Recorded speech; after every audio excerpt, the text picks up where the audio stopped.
Now I know you never want to make a mistake when it comes to decluttering. It's a horrible feeling to feel like you've donated or gotten rid of something and then needed it. So today I have the solution. I have a 100% guarantee how never to make a mistake when you are decluttering again. So to get started, I want to shift our mindset a little bit, how we're looking at things. In his book, Effortless, Greg McKeown shares this idea that we don't actually buy physical items.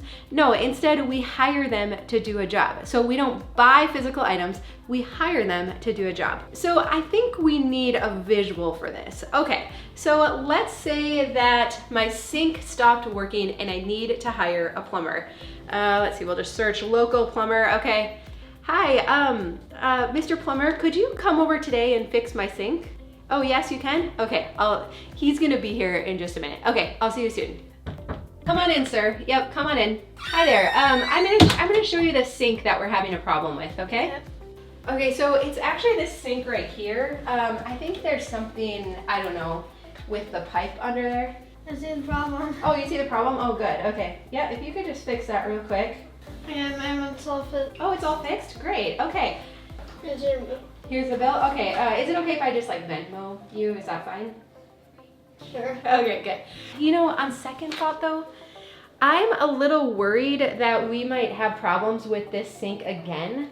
So even though you completed the service, the sink is working, would you mind just staying down here? Would you just stay here so that way if I have any other problems again, then you'll just always be there and you can help me? Would that be okay? Sure. Oh, perfect. Okay, there's your wrench in case you need it. Okay. Great, now I don't ever have to worry about any plumbing issues again. This is perfect. Okay, I wanna keep talking about this idea of never making a mistake, but I do want to, I just have a few dishes that I need to do up real quick. Let's see, I need some dish soap. It's kind of hard to get to the dish soap with this plumber down here, but can you move forward just a little bit? Yeah, okay. If I move this other stuff around, okay. Okay, I got it, okay. All right, I'm gonna do, maybe this isn't the best spot to keep the plumber because I don't actually really use him that often. I have a better idea where we can put him. Sir, will you just come out? We're just gonna go to another spot in the house now. If you'll just follow me, I think just right down there, that would probably be a good place to do it. Yep, you got your wrench. Okay, good. So if you will just stay there until I need you again, then I think we'll be all set, okay? Okay, I just need to I'm just looking for a paintbrush. Here's your bill, ma'am. A bill? Wait, I haven't had any plumbing issues for weeks. Why am I getting a bill? I don't understand. What? Storage fees? What? Protection? Keeping you from getting wet? Keeping you from pests getting towards you? Oh, I forgot that I had you. You have a fee because I forgot that I had you? This is ridiculous. You know what? Out. I am not keeping a monthly plumber anymore. No, go. Get your wrench. Let's go. Okay. You know, next time I'm just gonna call you when I need you, okay? Okay.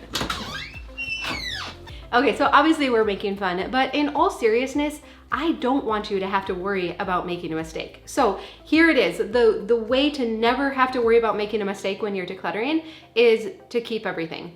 If you keep everything, then you will have it and you will not have to feel that yuck feeling that we feel when we get rid of something and then come down the road, we come to realize that we could have used it again. So if we keep everything, I mean, there's the chance that you won't be able to find it when you need it, right? If we keep everything. But honestly, that is the only way that we can guarantee that you will not make a mistake when you're decluttering. And again, sometimes I see comments on Instagram and YouTube and other places that say, but I have made mistakes when I'm decluttering. And what I would say to you is, well done, good job. That means that you're doing something that most of your neighbors don't have the courage to do. And it means that you believe that there are benefits to simplifying and decluttering your home. And I've mentioned recently the book Outer Order, Inner Calm by Gretchen Rubin. And I love right at the very beginning of the book, she lists out 9 benefits of decluttering or keeping your space organized or in order. And they are so much greater and better than I think we realize. And then we are going to circle back to this idea of hiring things to do a job. Let me grab this book. And today's video is sponsored by Blinkist. I don't always encourage you to buy all the books that we talk about. We talk about Essentialism, Outer Order, Inner Calm. These books can all be found on Blinkist. So Blinkist is a very powerful tool. It allows you to understand the most important things from over 6,500 nonfiction books, summaries, and podcasts in just 15 minutes. And what I love is that you can read the blinks or you can listen to them. And here's how I'm using Blinkist to achieve my goals this new year. It's not hard, but like many, my goal is to replace scrolling with positive, helpful content. Did you know that 80% of Blinkist users report positive changes in their life? 90% of Blinkist users say that it has helped broaden their horizons. And so for me, learning new things from nonfiction books, it's not just about sounding smarter, it's about being relatable. It's about being able to make conversation with others. I love when I meet someone new and they start talking about something and I'm like, oh, hey, you know, I've been learning about this. Has this been your experience too? I'm learning about parenting and relationships and how to better communicate the things that I'm passionate about. And another really cool feature of Blinkist is Blinkist Spaces. The feature allows you to create a space with friends or family where you can add, share, and recommend titles from the Blinkist library all in one place inside the app.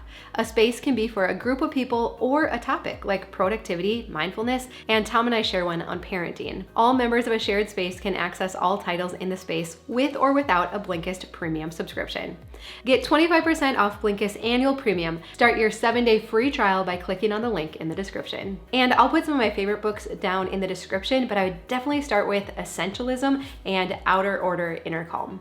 Okay, so here are the 9 things she says are the benefits of outer order. She says outer order saves time, money, space, energy, and patience. She says outer order fosters peace within relationships.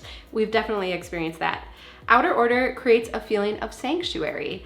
Outer order reduces guilt. Yes, all the things we buy and then never end up using. Outer order allows me to project a more positive identity to myself and to the world. Outer order relieves me of the fear of people's judgment. Okay, I'm gonna expand on this one. She says, I'm more hospitable because I can invite people over without hours of preparatory cleaning. Number 7, outer order reflects what's happening now in my life because I've let go of things that once but no longer played an active role in my life. Number 8, it creates a sense of possibility. This has been a big one for me. When too much stuff piles up, I feel paralyzed. Can you relate to that? And outer order sharpens my sense of purposefulness. I know what I have, why I have it, and where it belongs. Aren't these just such great observations? We know that getting our house decluttered and simplified, having outer order is so important. And I know that's why you're here. I know that's why we spend time together. And so today, I just want to tell you again that it's actually okay if you've made a mistake. I don't want you to make mistakes. I try to share tactics and tips so that you don't. But we use the information we have at the time to make the best decision possible. And recently I got to visit with Dr. John Deloney, and I asked him this question because I said, Dr. John, it can be anxiety inducing to try and predict the future, to try and know if for sure we're gonna use something or not. And his response hit the nail on the head. The easy work is to pretend that I know what's coming down the road and then to reverse engineer it. Mm-hmm. The harder work is being present right now with boredom and discomfort and that feeling that I'm finite and I don't know what's coming. Right. That's a way scarier place to be. Right. And again, in the book Effortless, the author goes on to say that many of us believe that our work has to be perfect right from the start, but this only slows our progress. The effortless action that counters this belief is being courageous enough to start with an imperfect version. If we allow ourselves to start with a rough product, we can learn from our mistakes and make good progress. And I know this is something that's easier said than done, but today what I want to do is I want to lend you my confidence because over 8, almost 9 years, over getting rid of 85% of our stuff, over donating and decluttering thousands of items, there are so few that I have ever regretted getting rid of. And I shared this in my last video, but even now, our house is simplified. We call it the messy middle when you're kind of in the middle and it's just hard and it feels like you're making no progress. In the messy middle, I think I would have been harder on myself for making mistakes. And I sometimes wonder when I see these comments of like, but I have decluttered things and I regret it. I often think to myself like, shoot, I bet they're in the messy middle. And what happens when you get further and you really do get your house simplified and decluttered is that you become okay with sometimes donating something that you could have used. So in my video last week, I talked about a backpack, a children's backpack. And at the beginning of the school year, they picked out their backpacks. I donated the rest. And then come to find out a month ago that gauge is like totally ripped, like all the seams came apart. It wasn't worth repairing. And so my initial thought was, Dawn, come on, you had extra backpacks at the beginning of the year. If you hadn't donated them, you would have an extra backpack right now. You wouldn't have to be inconvenienced to go to the thrift store to get another one, and you wouldn't have had to pay the $4. Yes, it was $3.99, right, for another backpack. But now, again, because I'm here, I'm living in a simplified and decluttered house, I know I have lived all of these benefits. They're so good. In one part too, I shared this last week, she says what's the word she used? It's disproportionate, the benefits that we get from the little bit of work that we put into it. It's a lot of work, but the benefits are so much bigger that when you get to the end, it makes it feel like a very little amount of work that you did for the disproportionate benefits. So now something like this comes up and I'm like, okay, I decluttered the backpacks. We have to go to the thrift store. We have to spend $4 on another one. I'm like, big deal. Like, that does not matter. It does not faze me. I don't beat myself up. My kids don't give me a hard time about it. No one in the house was like, oh, come on, Mom, you like really messed this up, right? None, no one. Because we have gotten to enjoy the benefits of minimalism and simple living over and over and over again for the last 8 years. And it changes everything. It changes everything. So again, I'm really sorry if you've felt like you've made mistakes and now you're kind of beating yourself up. And I do know that not all of us have like super gracious members of our household. Some people are ready and willing to point that out if you made a mistake. And so I'm very sorry. That we can't control as much. There are things, but ultimately, but you can control whether you're the one beating yourself up. And I really hope you don't, because you are being courageous. You are willing to do something that most aren't. And I do believe you are going to get to a point where you are going to get to enjoy all of these benefits, and your friends and family are going to be like, hey, can you help me with that? Can we do this, right? Okay, now there was another question that came up recently that said, okay, I have something that was fairly expensive that I bought, and I'm not using it, but I can't sell it. I don't know. I'm very curious like what the item was. Now I just saw this comment on Instagram, but it was expensive. I'm not using it and I can't sell it. So what do I do? So we're switching our mindset to say, I don't buy things, I hire them to do a job. And sometimes it's impulsive. I saw a post from the Decluttering Club the other day, and it said, things literally fly into our home because it is so easy to get stuff now. So sometimes we put a lot of thought into it. I'm gonna give you the example of my NutriBullet. Other times it's impulsive, Other times it's impulsive, it's cheap, it's there, whatever the opportunity is. We're tired, we don't make a great decision. But these things come into our home. And so when it comes in, if I have hired it to do a job, like my NutriBullet, the job I hired this to do was to make it easier to make smoothies. So for me and for the kids, in the winter, I'm like, it'd be nice if we could get some of our veggies and fruits in through making smoothies. I have a big Vitamix, but it was kind of bulky to take out. So I bought the NutriBullet. I researched it. There are lesser expensive options on Amazon, but they got mixed reviews. And I drew on my past experiences before I bought this. I'm like, I have bought a lesser expensive one and it didn't work awesome. So I am just gonna spend the money on a good one. And we had been in the habit of making smoothies. So I'm like, I really think, like I really believed that this was gonna do the job and make life easier and better, right? So I was hiring it to do the job to make making smoothies easier and faster, quicker to clean up, easier to put away. Okay, so that's what I hired it for. It has sat in our cabinet unused for at least a year. And I even found that often we still pull out the big one because we want to make smoothies for multiple people, and this is more of like a single serve or 2 serving option. So we still actually end up using the Vitamix more than we use this.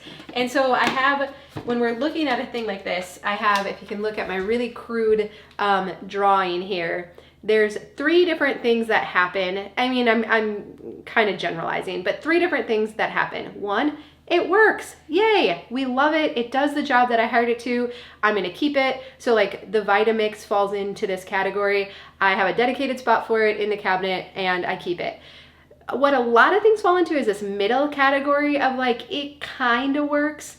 I'd kind of put the NutriBullet in there. It kind of works.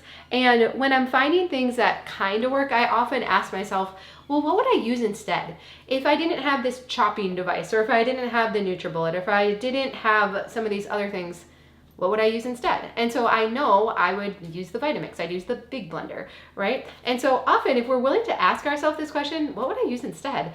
We have a pretty viable option, but these types of things have been sold to us by influencers or other well-meaning people to say, but no, this will make it so much better, right? Okay. So that's the middle thing, is just to ask ourselves like, okay, well, what would I use instead? And then lastly, a big chunk of these things just don't work. They don't do the thing that I thought it was going to. And so what do we do though? We store it, we put it under the sink in the basement, and we store it because we don't really want to deal with the reality that we bought something that we're not using. It feels very wasteful and wrong. And many of us were raised like, you don't waste money, you don't waste things, you figure out a way to use it and you keep it until you're going to use it. So we have to really rewire our brain and say, no, I really thought this was spun on. Oh, maybe it doesn't spin on. Okay, that's probably the problem. I hired this to do a job and it is not performing the job. So similar to our plumber in the basement, it doesn't get to just live there for free. There is a cost to continuing to store this stuff.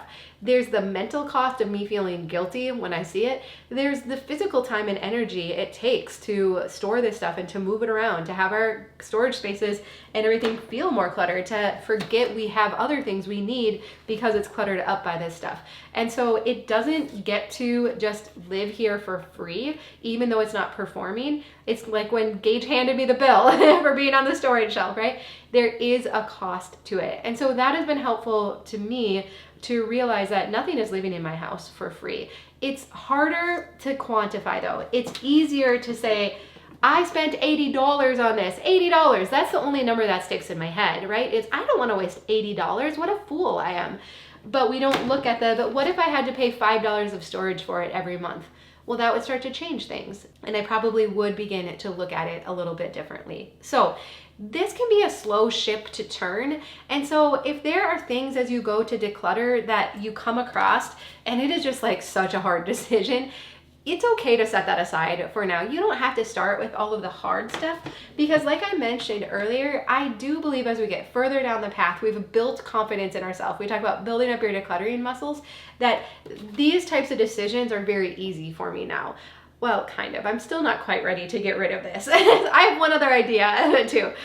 It becomes a lot easier. $80 is still a lot of money to me, but if it's a $5, $10, $1 thing, gone. It is such an easy decision. So let's keep working on that easier stuff, and then we will get to a point where they're all a lot easier decisions. Okay, so one quick hack, if you have found yourself in this position, is to say, maybe I haven't been using it because I don't know how to use it or I haven't taken the time to learn it. So I love the Rambling Redhead on Instagram. She will commit to every time she gets something new, like a new appliance or a gadget, that she will use it every day for like the next 5 days, I think it is. So she had shown when she got an air fryer a year or two ago, she committed to using it every single day for the next 5 days to get over that learning curve. Because I do know sometimes we just don't use it because it's a pain to unbox and to learn how to use it. My dad got a new coffee maker for Christmas, and we were over there a couple days ago, and it was still in the box, like on the kitchen floor. And he was like, yeah, I thought I was gonna get around to it. And even though he knows that coffee maker is gonna be way better than his old one is so old and it's just been used, well used, it takes time to unbox it. And then what are you gonna do with the old one? And so if you know, okay, yes, I have not used this, it's not, I hired it to do a job, it is not performing that job, then then maybe you just want to challenge yourself over the next 5 days to use it every single day, to learn it, to try different recipes. Do I need to go to the store, get some more spinach and fruit and veggies to put in here, divide it into baggies so it's really easy to make in the morning, and just try and commit to using it for 5 days. And so I'll say, okay, that's my commitment. I'm going to put it at the end of the counter. That's what I'm going to do. And if I do and it works, great. Now I have better information to work with. If I don't, and another 5 days go by and I still haven't used it, well, that gives me more data to work with as well. And then I can know for sure that I've really tried, but for whatever reason, there is just something about it that I'm just not willing to take my precious time and energy right now to use it and to learn it. And that's okay, right? Because we're looking at this stuff as stuff that we hire to do a job. If a plumber came and he's like, meh, I don't know, I'm just gonna hang around and eat your snacks, for a week until I finally get around to it, you'd say, okay, you can leave, I'm gonna find a different plumber, right? But yet we let so much of this stuff freeload in our homes. Okay, and I wanna ensure you no children were harmed in the making of this video. Was it a little tight down there? Yeah. But you fit okay-ish? Yeah. We just can't make you stay there for too long. Yeah. Well, thank you for being my plumber in this video. You did a good job, and I know everyone else is gonna say that you did a good job too. Thank you. Okay, so again, I just believe the benefits are so good. There's so many, they're so disproportionately good. And so I want to do whatever I can to encourage you to keep going, even if you have made mistakes. And I know sometimes too, the hang up is just getting started. And so again, from the book, Effortless, I love what he says is that a helpful tactic is to identify the smallest obvious step and then take it. This is called the minimum viable action. It requires little effort and saves you from overthinking. And so we talk about 5 minutes matters. If you follow Dana from A Slab Becomes Clean, she's always about start with the trash. And sometimes you just need some outside support too. And so we offer that in our mentorship group. That's a monthly, daily encouragement group. And so I can put details for that. And if you sneak in the next day, our next all-day declutter for the Take Your House Back course is coming up this Saturday as well.